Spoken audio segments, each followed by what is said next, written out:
For 4.5 billion years, Earth has survived everything the universe could throw at it. Asteroid impacts that vaporized oceans. Ice ages that locked continents beneath miles of frozen silence. Volcanic eruptions that choked the sky with ash for centuries. And yet, every time, the planet found its way back, not through luck, through balance, through invisible margins built into the fabric of the system itself. Feedback loops that cooled when things heated, currents that redistributed energy, forests and oceans that absorbed the shock and exhaled equilibrium. We believe those margins were vast, forgiving, elastic enough to bend without breaking. But in a laboratory 11,000 kilometers from where you sit right now, a scientist stared at a screen and felt the air leave the room. The number glowing back wasn't an outlier. It wasn't instrument error. It was a threshold, one that every model said we wouldn't reach for decades. And it had already been crossed. If stories like this matter to you, if understanding what's unfolding beneath the surface of our world matters, then subscribe now, hit the notification bell, and leave a like. Because what comes next isn't speculation. It's already happening. The first person to notice was not famous. Her name was Dr. Elena Marchetti, a marine ecologist stationed off the coast of Queensland, Australia. It was March, early in the southern hemisphere autumn, and the water temperature readings coming through her monitoring buoy made no sense. She ran the diagnostics twice, then a third time. The sensors were fine, the calibration was correct, but the data showed something that shouldn't have been possible. Sustained thermal stress in water that should have been cooling. She called a colleague at the Australian Institute of Marine Science. He pulled up satellite thermal imaging. Then he went quiet. Within 72 hours, research stations across 3 oceans were comparing notes. The fluorescent hum of laboratory computers filled rooms where scientists sat motionless, staring at graphs that all told the same story. In the Coral Triangle, the Caribbean, the Maldives, the Red Sea, thermal anomalies were appearing not as spikes, but as sustained elevated baselines. The kind of heat that doesn't just stress an ecosystem, the kind that rewrites it. At first, there was disbelief, recalibration, the quiet, desperate hope that this was seasonal variation, a temporary fluctuation that would correct itself when trade winds shifted or upwelling currents resumed. But as weeks became months, the data hardened into certainty. This was not noise. This was signal. And beneath the surface, divers were seeing it with their own eyes. A reef guide named Malik, who had spent 30 years leading tourists through the living labyrinths of the Great Barrier Reef, surfaced one morning in April and sat motionless in his boat for 20 minutes. He didn't speak. He didn't move. When his deckhand asked what was wrong, Malik said only this: "It's changing color, not dying, not yet, changing." The coral polyps, sensing the heat, were expelling the symbiotic algae that lived in their tissues, the algae that gave them color, that fed them, that kept them alive. It was a survival reflex, a last-ditch attempt to shed the burden of partnership in the hope that cooler water would return and symbiosis could be restored. But if the heat persisted, the coral would starve. And if it starved, it would die. By June, the word bleaching was appearing in internal reports across the global marine research community, not in press releases, not yet. Because Publishing something of this magnitude required certainty.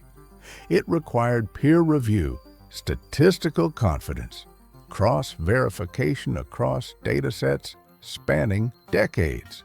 And it required the courage to say aloud what no one wanted to believe, that a planetary threshold, one of the invisible margins that had protected Earth's stability for millennia, might already have been breached.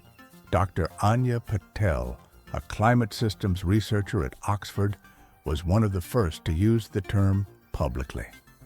She did so in a closed-door briefing to a parliamentary climate committee in London.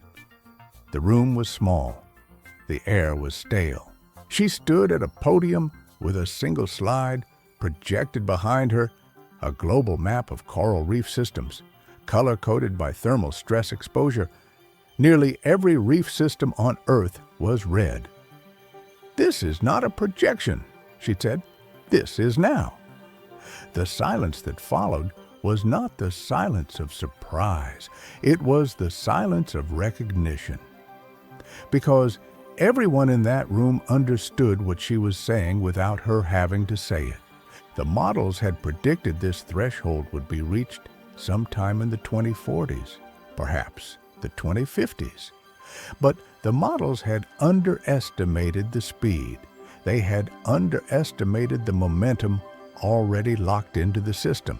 And now, in the mid-2020s, the boundary was behind us. One member of the committee asked the question that mattered most.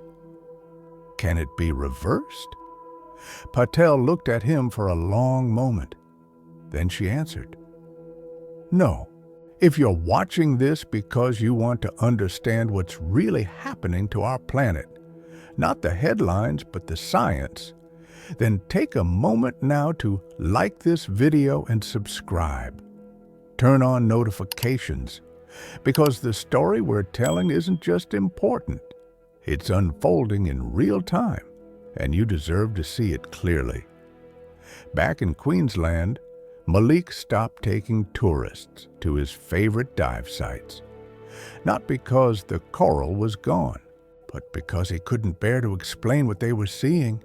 The goo-white skeletons where gardens of life had been. The silence where there should have been the clicks and hums of 1,000 species. The empty water.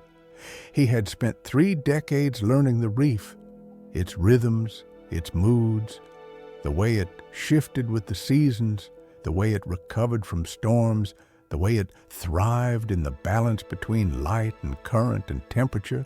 And now, for the first time in his life, he was watching it fail to recover. Not slowly, not gradually, suddenly. There is a village on the western edge of the Coral Triangle where the Philippines meet the open Pacific that has no name you would recognize. Fishing boats rest in shallow water the color of jade. Children wade through tide pools at dawn, hunting for crabs. The air smells of salt and grilled fish and wood smoke. For generations, the people here have lived in a relationship with the ocean that outsiders call subsistence, but that they simply call life. Maria de Luz is 53. Her father was a fisherman, his father before him. She can read the water the way some people read faces. The texture of the surface, the angle of the light, the behavior of birds overhead. She knows where the grouper gather in September, where the tuna run in January, where the reef thickens and the current slows, and the smaller fish take shelter in the coral branches like children hiding in a forest.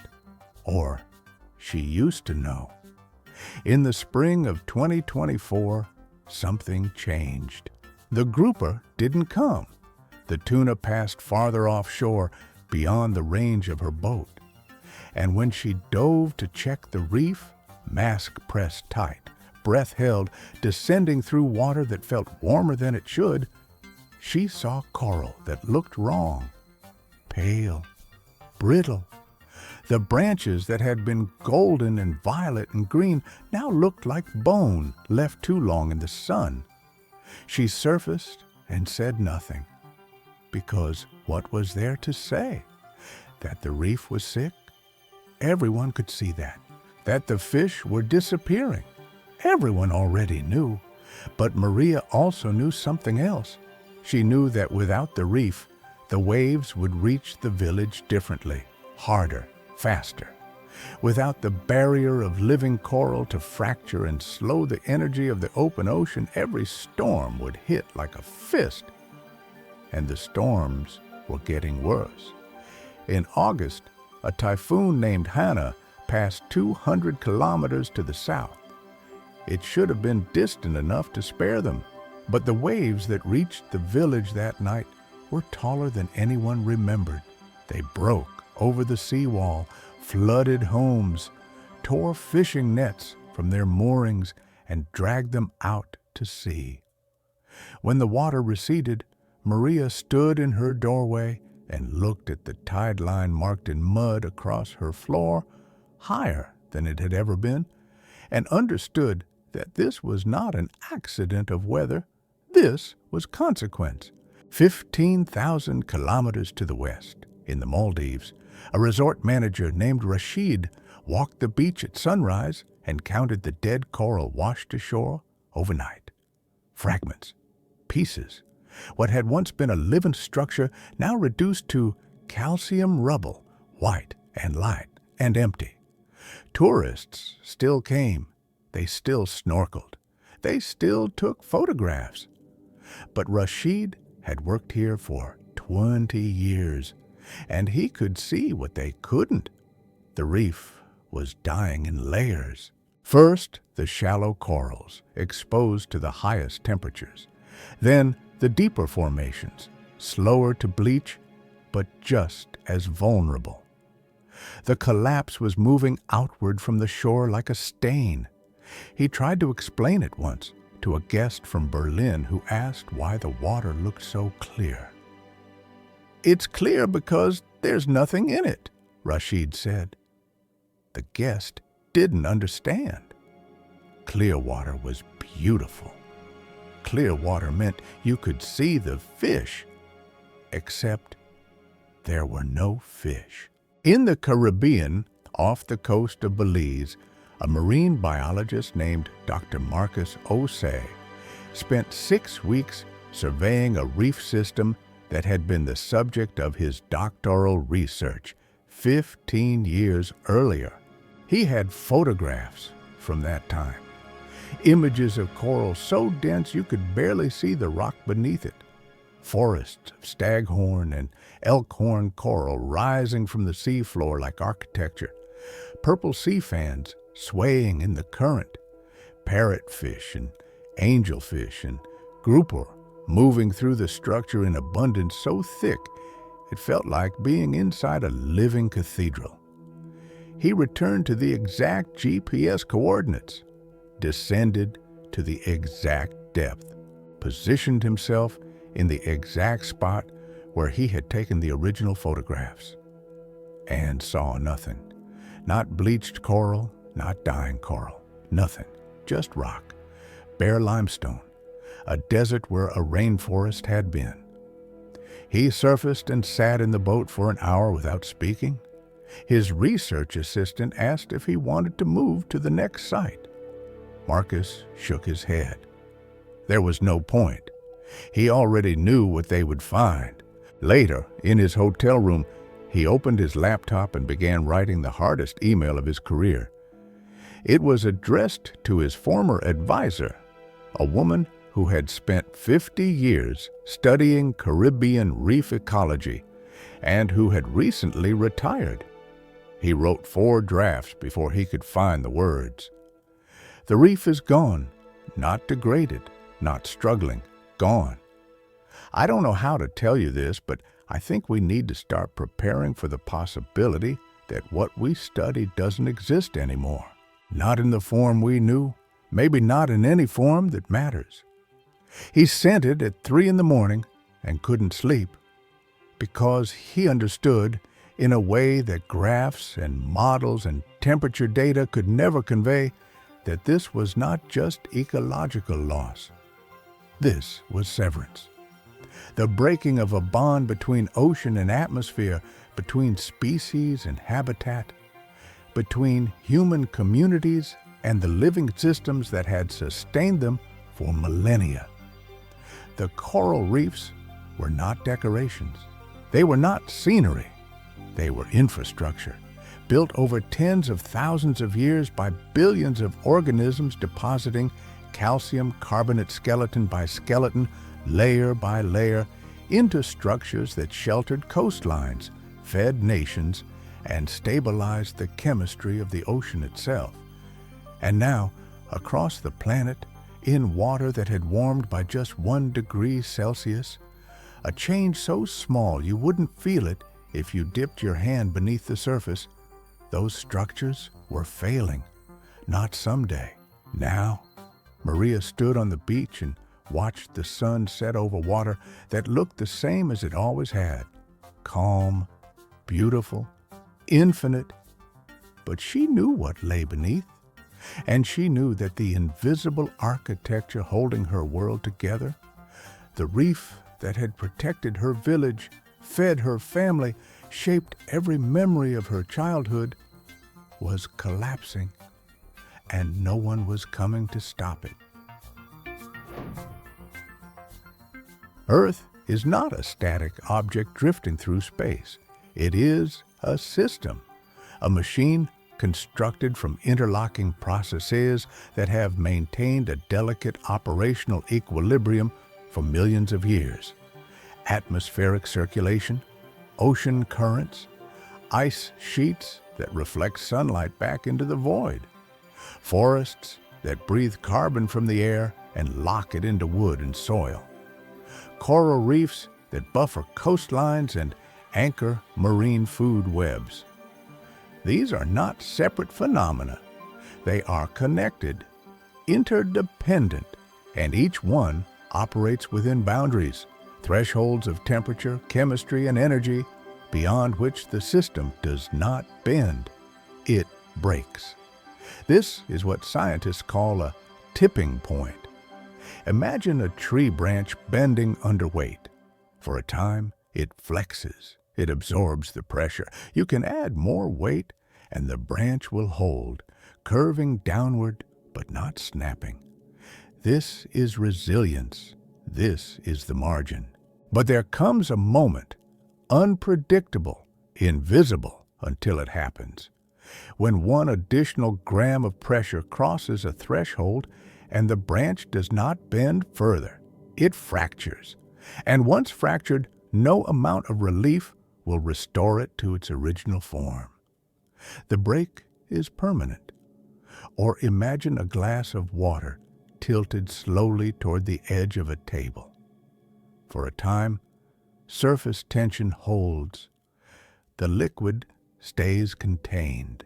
You can tilt further and further still, and the water remains in the glass, defying the angle, holding its shape through molecular cohesion, until the angle becomes too steep, and then the water doesn't slowly leak out. It pours, all at once, irreversibly. This is how Earth's climate systems behave, not gradually, not proportionally. Suddenly, for decades, climate scientists have warned that the planet contains multiple tipping points, thresholds embedded in its operating system that, once crossed, trigger self-reinforcing feedback loops capable of driving change independent of human activity.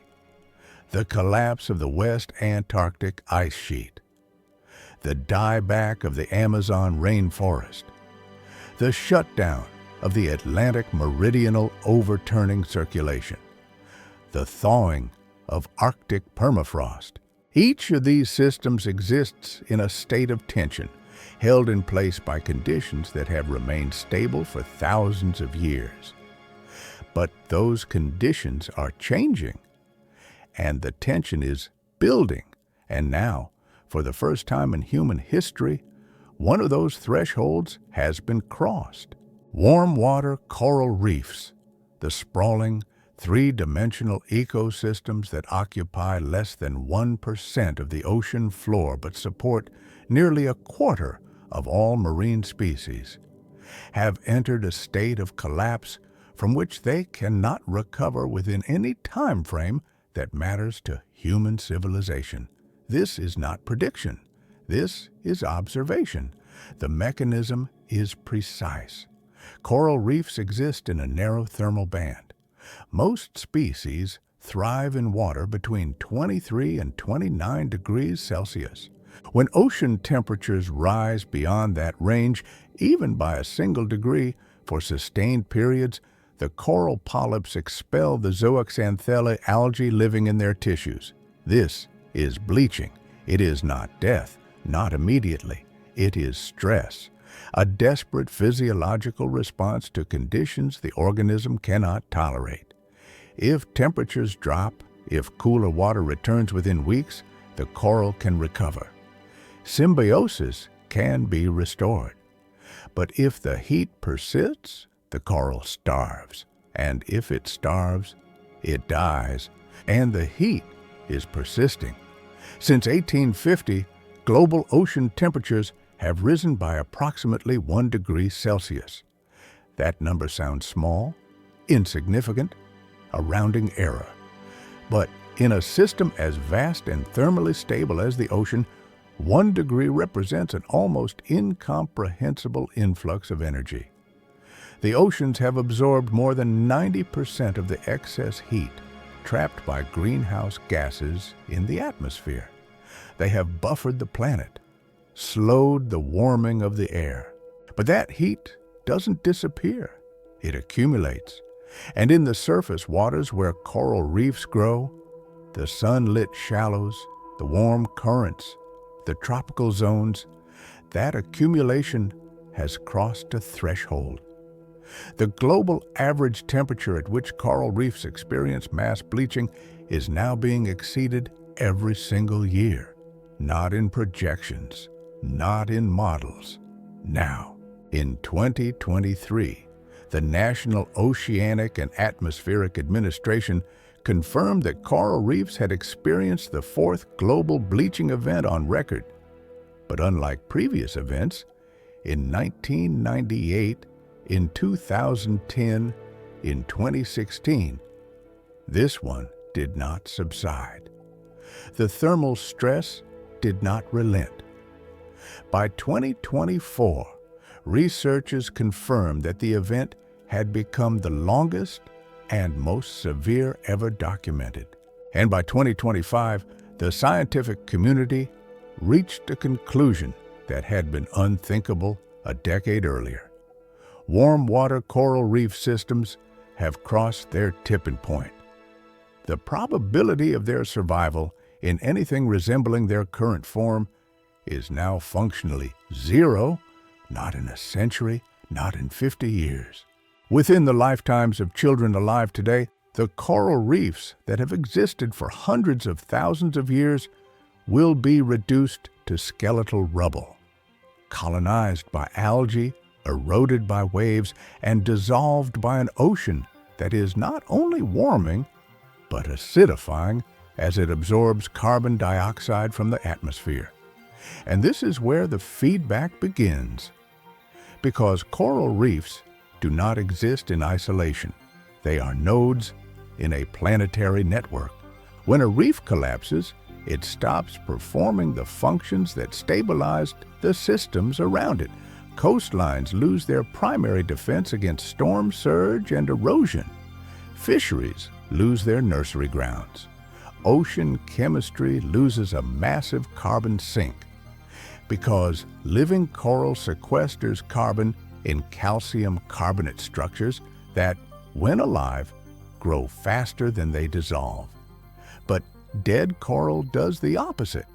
It erodes, it releases carbon back into the water, and acidified water makes it harder for any surviving coral to rebuild.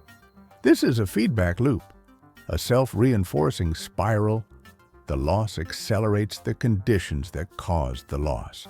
And coral reefs are not the only system approaching this edge. The Greenland ice sheet is losing mass at a rate of 280 billion metric tons per year. The Amazon rainforest, which once absorbed carbon and stabilized regional rainfall, is now transitioning into a net carbon source as droughts intensify and forests die back. The Atlantic meridional overturning circulation, the vast ocean current that moves warm water north and cold water south, regulating climate across the northern hemisphere, has weakened by 15% since the mid-20th century and is approaching the threshold at which it could collapse entirely. Each of these systems contains its own tipping point, its own threshold, its own invisible boundary beyond which change becomes irreversible, and each one is connected to the others. This is the revelation that should terrify us. Not that Earth is warming, we have known that for decades, but that Earth's stability, the equilibrium we mistook for permanence, was never a guarantee. It was a condition, maintained by precise ranges of temperature, chemistry, and energy, and we have altered those ranges. We have heated the atmosphere by burning fossil fuels. We have acidified the ocean by dissolving carbon into seawater. We have cleared forests, drained wetlands, and destabilized ice sheets. And now, one by one, the systems that held the planet in balance are beginning to fail. Coral reefs were the first. They will not be the last, because the planet does not change the way we imagine it does. Slowly, predictably, giving us time to adapt. It changes the way a branch breaks, the way water spills, the way a spring, compressed past its limit, does not ease back into shape, but snaps, releasing all its stored energy in an instant. Humanity has spent 2 centuries assuming that Earth's resilience was infinite, that we could push and the system would absorb, that the margins were wide enough to accommodate our ambition. But the margins were never wide. They were invisible. And now we have found them not by measurement, by crossing them. 1 degree Celsius does not sound like catastrophe. It sounds like the difference between a cold morning and a cool one, between water that needs a sweater and water that doesn't. But in the ocean, 1 degree is not a minor adjustment. It is a reorganization of energy across an entire planetary system. And when you translate that single degree into physical consequence, the abstraction dissolves. It becomes this. In the Caribbean, across a reef system that once stretched for 700 kilometers along the Mesoamerican barrier, 85% of living coral cover is gone. Not damaged, not diminished, gone. The structures remain, ancient limestone skeletons built over millennia, but they are no longer growing, no longer repairing storm damage, no longer providing habitat. The parrotfish that once grazed algae from the coral surface, keeping the reef clean and allowing new polyps to settle, have vanished. Without them, algae spreads unchecked, smothering what little coral remains. The snappers, groupers, and lobsters that sheltered in the coral crevices during the day and hunted at night have disappeared. The reef, once a 3-dimensional metropolis of life, has flattened into a 2-dimensional graveyard, and without the reef, the coastline is exposed. Waves that once broke a kilometer offshore now reach the beach with their full energy intact. Storm surges that were once dissipated by the friction of coral structure now sweep inland unimpeded. in Belize, in Honduras, in Mexico, communities that have lived beside the ocean for generations are watching their shorelines erode at rates that were unthinkable a decade ago. Homes built 50 meters from the high tide line now sit 10 meters from water that rises higher with every storm. Mangrove forests, which once formed a secondary defense behind the reef, are being uprooted by wave action they were never adapted to withstand. This is not a future scenario. This is documentation. In the Indo-Pacific, the Great Barrier Reef, the largest living structure on Earth visible from space, 2,300 kilometers of interlocking coral systems, has experienced 5 mass bleaching events in the past 9 years. 5, each one more severe than the last, each one killing corals that survived the previous event. Researchers surveying the northern sections in 2024 found that coral cover had declined to less than 10% in areas that had been pristine a decade earlier. Tourist operators who once guided divers through gardens of staghorn coral now navigate fields of rubble. The water is clear, heartbreakingly clear, because there is nothing left to cloud it. No plankton blooms, no fish larvae, no organic matter cycling through a functional ecosystem, just emptiness. And the consequences ripple outward. Coral reefs support more than 500 million people directly. Fisheries dependent on reef ecosystems provide protein for coastal communities across the tropics. In Southeast Asia, in the Pacific Islands, in East Africa, families that have relied on reef fish for subsistence are watching their catches decline by 30, 40, 50%. Markets that once sold snapper and grouper now sell smaller species, sardines, anchovies, fish that were never part of the traditional diet. And when those run out, there is nothing. In the Maldives, an entire nation built on coral atolls is losing the geological foundation that allows it to exist. The atolls themselves are coral. Limestone deposited over tens of thousands of years by reef-building organisms, layer upon layer, until islands emerged from the sea. But coral atolls are not static. They are living structures. They grow vertically to keep pace with rising sea levels. They repair erosion. They adapt. But only if the coral is alive. Dead coral does not grow. It erodes, and as sea levels rise and wave energy increases, the islands are being worn away faster than they can rebuild. Engineers have proposed seawalls, artificial barriers. But there is no engineering solution to the loss of a living system that builds itself. Some projections suggest that by the end of this century, the Maldives will be uninhabitable, not flooded, not submerged, simply eroded into the ocean. A nation of 400,000 people gone. And this is only coral, because what happened to warm water reefs is not an isolated event. It is a warning, a signal flare from a system that crossed its threshold first, but will not cross alone. The West Antarctic ice sheet sits on bedrock below sea level.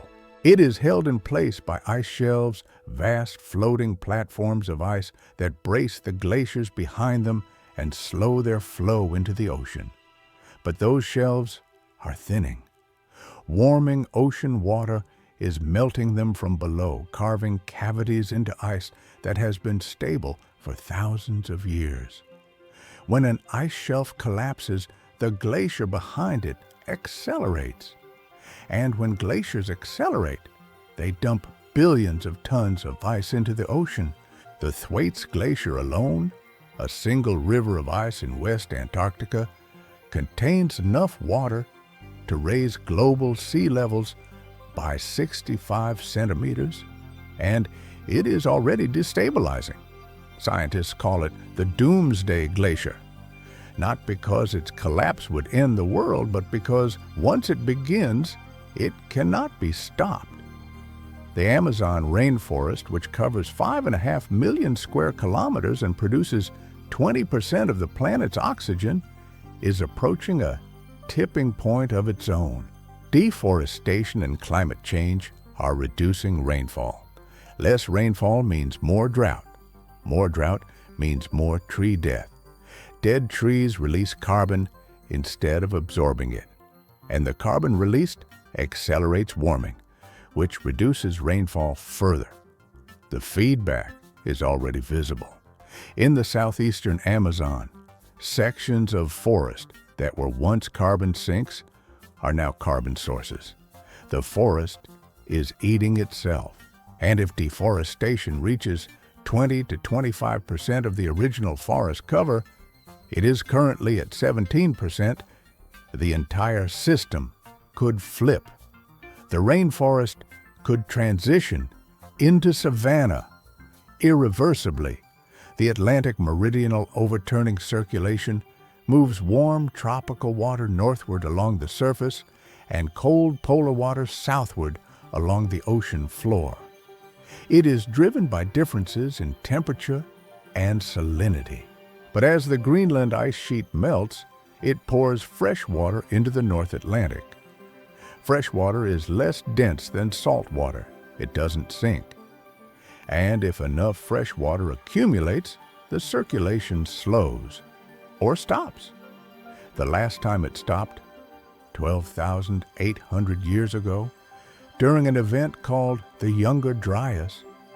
Temperatures across Europe dropped by 10 degrees Celsius in less than a decade.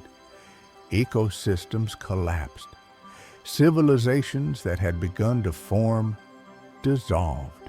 The circulation restarted eventually, but it took centuries. We do not have centuries. These systems, ice sheets, forests, ocean currents, are not separate crises. They are components of a single planetary machine. And that machine is governed by thresholds. Push one system too far, and it destabilizes the others. Coral reefs collapsed first because they were the most sensitive, but they are not the most dangerous. They are the canary, and the mine is filling with gas. To understand what is breaking, you must first understand what it was built to do. Coral reefs did not evolve to be beautiful. They evolved to survive. Over 450 million years, through 5 mass extinctions, through ice ages and hothouse climates and asteroid impacts that vaporized oceans, reef-building corals adapted, persisted, and rebuilt. They became master engineers of coastal stability, living breakwaters that absorbed wave energy, dissipated storm surge, and created sheltered lagoons where entire ecosystems could flourish. They became factories of biodiversity, packing more species per square meter than any other marine environment. And they became carbon regulators, pulling dissolved carbon from seawater and locking it into limestone structures that, over millennia, became islands, atolls, and continental shelves. They were not decoration. They were infrastructure. The Amazon rainforest serves a similar function on land. It does not simply grow. It creates weather. The trees pull moisture from the soil and release it into the atmosphere through transpiration. That moisture forms clouds. The clouds produce rain. The rain feeds the trees. This is a self-sustaining cycle that has operated for millions of years, stabilizing temperature and rainfall across an entire continent. The forest is not passive. It is an engine, and when you remove enough of it, When deforestation reaches a critical threshold, the engine stalls, the rain stops, the soil dries, and the forest burns. Ice sheets do not merely reflect sunlight, they regulate planetary temperature. White ice reflects 70 to 90% of incoming solar radiation back into space. Dark ocean water absorbs 90%. This is called albedo. And when ice melts, the feedback is immediate. Less ice means more absorption. More absorption means more warming. More warming means faster melting. The cycle accelerates, and once begun, it is extraordinarily difficult to reverse, because you cannot simply freeze the ocean. The heat is already in the system. Ocean currents do not simply move water, they move energy. The Atlantic meridional overturning circulation transports heat from the tropics to the Arctic, moderating temperatures across the northern hemisphere. It keeps Europe warm. It drives monsoon systems in Africa and Asia. It ventilates the deep ocean, bringing oxygen to ecosystems that would otherwise suffocate. If it weakens, if it slows by 30, 40, 50%, weather patterns shift, droughts intensify, fisheries collapse. Sea levels rise along the Atlantic coast as water that was once pulled northward by the current piles up against the shore. These systems are not amenities. They are the operating system of a habitable planet, and humanity is rewriting the code. In Geneva, in New York, in Brussels, climate summits convene with increasing urgency. Scientists present data. Diplomats negotiate emission targets. Activists demand action. And slowly, painfully, incrementally, the global economy is beginning to shift. Solar and wind capacity is expanding faster than any energy source in history. Electric vehicles are replacing internal combustion engines. Battery technology is improving. Carbon capture projects are being piloted. There is movement. There is effort. There is, for the first time in decades, something that resembles hope. But hope is not the same as safety, because the tipping points are not waiting for us to act. They are unfolding now. While we install solar panels and negotiate treaties and transition supply chains, the Greenland ice sheet is losing 280 billion metric tons of mass every year. The Amazon is drying. The Atlantic circulation is weakening, and the coral reefs, the first system to cross its threshold, are collapsing in real time. The question is no longer whether we can prevent warming. We cannot. 1.2 degrees Celsius of warming is already locked in. The carbon we have emitted will remain in the atmosphere for centuries. The heat absorbed by the oceans will take millennia to dissipate. We are committed to a hotter planet. The only question now is how much hotter, and whether we can stop short of the thresholds that turn warming into runaway collapse. This is what scientists mean when they talk about positive tipping points, not ecological tipping points. Those are catastrophic, but economic and technological tipping points, moments when renewable energy becomes cheaper than fossil fuels, when electric vehicles become the default choice, not the alternative, when political will finally align with physical reality, when the global economy tips away from extraction and toward regeneration. There are signs this is beginning. In 2023, global investment in renewable energy exceeded investment in fossil fuels for the first time. In China, solar panel production is outpacing installation capacity. In Europe, coal plants are closing faster than scheduled. In the United States, despite political volatility, wind and solar are now the cheapest sources of new electricity generation. The transition is underway, but it is not fast enough. Current measurements show the West Antarctic ice sheet thinning at accelerating rates. Satellite data reveals sections of the Thwaites Glacier's ice shelf fracturing, weakening the structural support that holds the glacier in place. If it collapses, not in centuries but in decades, sea level rise will accelerate beyond any coastal defense system currently in place. The Amazon is approaching 18% deforestation. Models suggest that at 20 to 25%, the feedback loops driving forest dieback become irreversible. We are 2 to 7 percentage points away from that threshold, and deforestation is not slowing. It is accelerating. The Atlantic meridional overturning circulation has weakened by 15% since the mid-20th century. Some models project a collapse within this century, others suggest it could stabilize.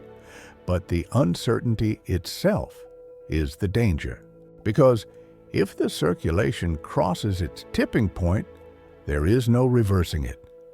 The North Atlantic will not simply cool, it will reorganize into a different state entirely. And everything that depends on its current configuration, fisheries, weather patterns, sea levels, will reorganize with it. This is the reality we are living in, a planet where the margins of safety have been consumed, where the invisible boundaries that governed Earth's stability for millennia are being crossed one by one, and where each crossing makes the next more likely. Humanity is no longer in a position to prevent climate change. We are in a position to prevent collapse. To keep warming below the thresholds that trigger feedback loops we cannot control. To protect the ice sheets, the forests, the currents, the reefs that remain. To buy time. To stabilize. To adapt. And to recognize that the planet we are trying to save is not the planet we were born into. That world is already gone. What we are fighting for now is the world our children will inherit. And whether that world will be 1 degree warmer, difficult but survivable, or 3 degrees warmer, where the systems that make civilization possible begin to fail. The choice is not between action and inaction. It is between managed transition and uncontrolled collapse. And the clock is not hypothetical. It is measuring the time we have left before the next threshold is crossed. For 4.5 billion years, Earth maintained a balance we mistook for permanence. We believed the planet was stable because it had always appeared stable, because ice sheets had endured for millennia, because forests had regrown after fire, because reefs had survived storms and recovered. We interpreted resilience as invincibility. We assumed the margins were infinite, but the margins were never infinite. They were governed by physics, by temperature gradients and chemical equilibria and energy thresholds that do not negotiate, that do not forgive, that simply exist, invisible, unforgiving, absolute, until the moment they are crossed. And now, one of them is behind us. Warm water coral reefs have collapsed, not in projection, not in theory. In fact, the tipping point has been reached. The feedback loops have begun, and the timeline for recovery is not measured in years or decades, but in geological epochs we will never live to see. But this is not the end of the story. It is the beginning of a question. Humanity is the first species in the history of this planet to understand that it is rewriting the operating system of an entire world. We are the first to see the thresholds, to measure them, to know with scientific certainty that we are approaching boundaries beyond which the systems that sustain us will fail. And we are the first species capable of choosing, collectively, deliberately, whether to stop. The coral reefs are gone, but the ice sheets remain. The Amazon remains. The ocean currents remain, each one teetering at the edge of its own threshold, each one still within our capacity to protect, if we act, if we transition, if we recognize that the planet does not reward intention. It responds only to physics. The question is not whether Earth will survive what we have done to it. Earth will survive. It has survived worse. The question is whether we will, whether the civilization we have built on stable coastlines, predictable weather, reliable food systems, can endure on a planet where those conditions no longer hold. Will this century be remembered as the moment humanity broke the balance of a living world, or as the moment we finally understood the cost of that breaking and chose just in time to stop? If this story moved you, if it clarified something you needed to see, then subscribe and turn on notifications. Because this conversation is not over, and neither is the science. Leave a comment below and tell me, what do you believe is the most dangerous tipping point still ahead of us? Or, if you carry hope, tell me what gives you that hope. I want to hear from you, because understanding what is breaking is only the first step. Deciding what to protect comes next.